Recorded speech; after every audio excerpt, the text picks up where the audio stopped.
The iPhone 16 suck. This is why.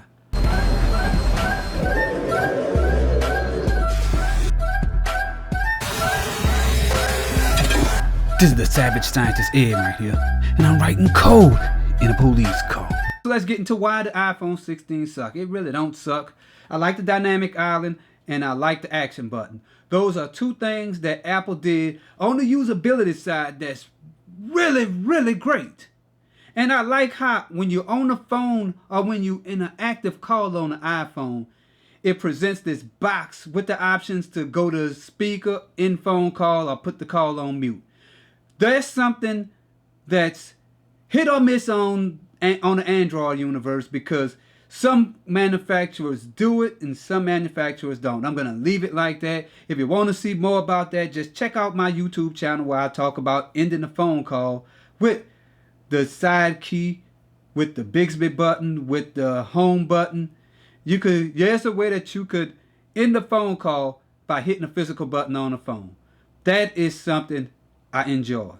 As a developer, it's always good to see many ways of doing the same thing. For the iPhone 16, I really like how whenever you hit this button on the side, especially when you're in the camera app, it'll give you options to control some of the camera features, like probably I think it's ISO. You can control the zoom, you can control the focus, and probably some other shit. That's good if you're into using your phone more like a camera. But why call it a phone if they put camera first? So as a developer, I wish that Apple could open up the API so we could create our own apps, kind of like how in Takstar you could create actions and map those actions to buttons. Maybe that's what Apple need. I really like how, I don't know if this button is more like a slider with up and down activity. I always said that having a slider with that type of functionality makes it so you can have more granular control over your sound, your whatever you're trying to work with. So what I mean by that is, with a slider, let's say if you slide the button in the upwards, you could max the button out and it's gonna the volume is gonna increase fast, or you could kind of go a little slow and the volume is gonna increase real slow. If you ever played video games and you know when you move the joystick, if you move the joystick enough to damn near almost break it, your character is gonna move at the highest velocity that the game allows. And if you just nudge it or move it kind of right off the axis a little bit without going all the way out to the end, it's gonna move slow. So the further you move from the focal point or the axis, the origin on the axis, the more velocity the game is gonna respond with. Game programming 101. So let's talk about this action button for why some of the things you could do with it. So if you had an action button on the iPhone, you could use that as just a tap to go to the home screen because there's no no home button. And like I always said, you could use the action button to end phone calls. You could use the action button to start apps. You could control things in apps. You could use the action button to scroll up and down messages. So if you bring the action button up a little bit, it's gonna scroll slow. If you force it all the way down, it's gonna go almost immediately to the top or to the bottom. That's good shit, right? So the action button could be done, or it could be utilized for many things outside the camera. And I don't know if there are two different action buttons on the new iPhone, but I know there are a few things that you could do, and maybe controlling the pages or scrolling up and down pages might be something that Apple think, oh, that's good. But they did not include phone features or phone functionality. And I'm not saying to get rid of like it's just a slider button. So let's say if you have a slider, that means that you have up, down.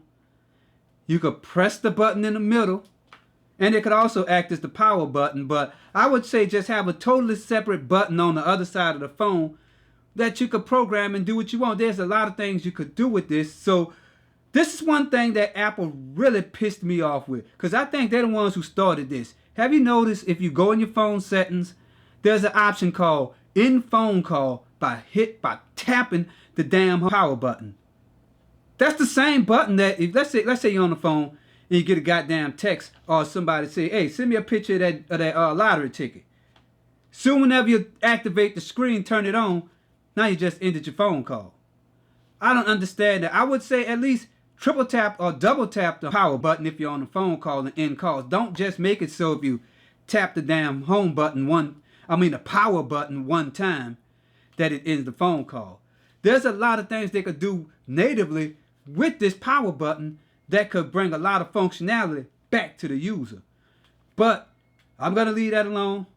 The reason why I'm not buying an iPhone is because it's not fully capable, or they haven't realized the gold mine they have with the iPhone power button. Let me rephrase that. They don't realize the power they have with this button scheme. I make a big deal out of usability because it is a big deal. This is a phone, and we want to be able to use it to make phone calls. So I've been buying a lot of tech shit like this CPU water block. I've disassembled my computer again because I wanted to have a water block. A water block is this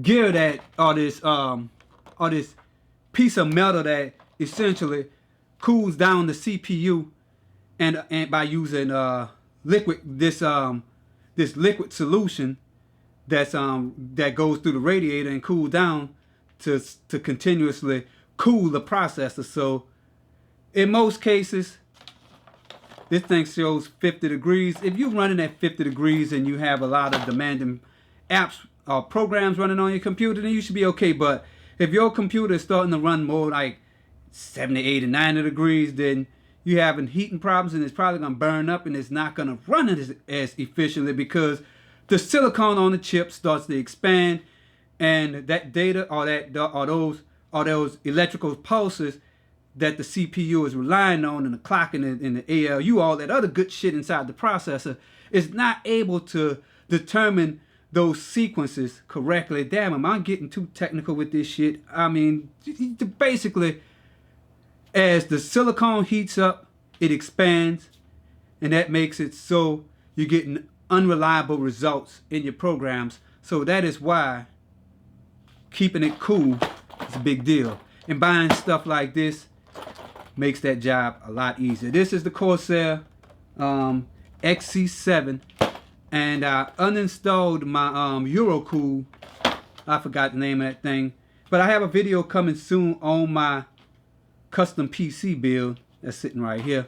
Some other things I bought was this keyboard right here that I can't even get.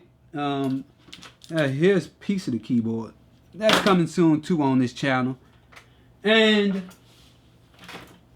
let me tell you why I got rid of the keyboard.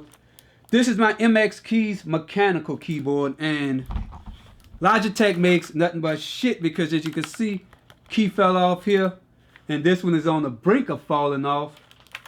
And I really like this keyboard, but Logitech, y'all could do better, and y'all just need to get your shit together, make better keyboards. And another thing I've been thinking about was the Samsung Z Fold series, or something that's folding. I purchased a Galaxy tablet with the pen that conveniently slides inside the case. So I'm not really in a big rush to buy the new folding thing. So Samsung, y'all had a chance to get my money, but I found a solution with your own product. So I just hope Google, someone else, could implement a pen inside the body of their device, so I don't have to rely on shit coming from Samsung, because they just waiting on Apple to release something so they could compete directly with Apple. There are other people that's making good shit out here, so big salute to them. So I guess this is the end of this video, right? So this is the Savage Scientist Ed. Till I make my next video. Peace out.